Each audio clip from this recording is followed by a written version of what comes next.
So now we move on to section B, the calculator part of the paper.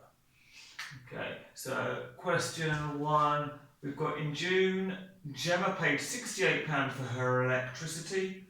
In July, she will pay 5% more for her electricity. Work out how much Gemma will pay for her electricity in July.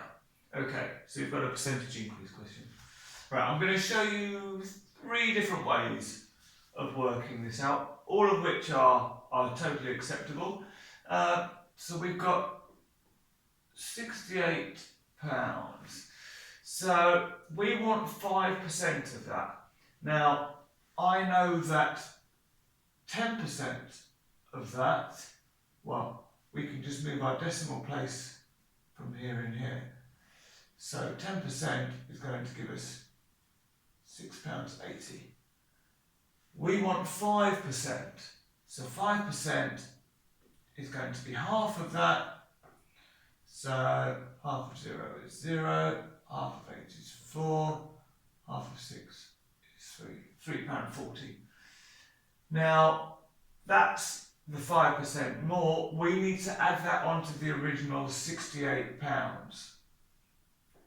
So we can put the pence in for that, because that helps us to line this all up. So we have 0 plus 0, which is 0. 0 plus 4, which is 4. 8 and 3 is 11.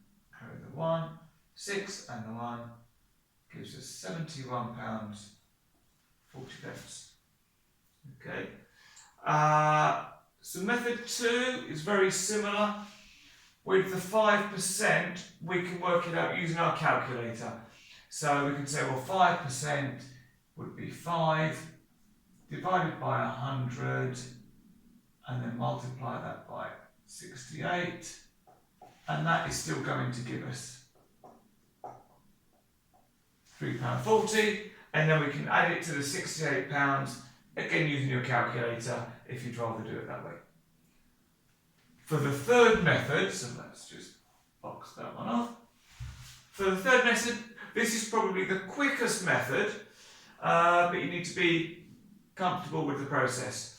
So what we can say is, if she's paying 5% more, well, that's like saying it's 1, which is the original £68, and then an extra 0.5, which is the extra 5%.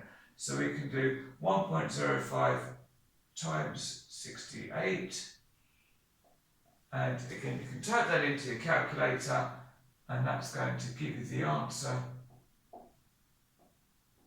straight away. So that's probably the quickest method, but you need to be comfortable with including the increase in with the original amount. If not, as a lot of people won't be, you can just work out the 5% separately, either with your calculator or manually, and then add it onto the £68. You're still going to get the same final price of £71.40.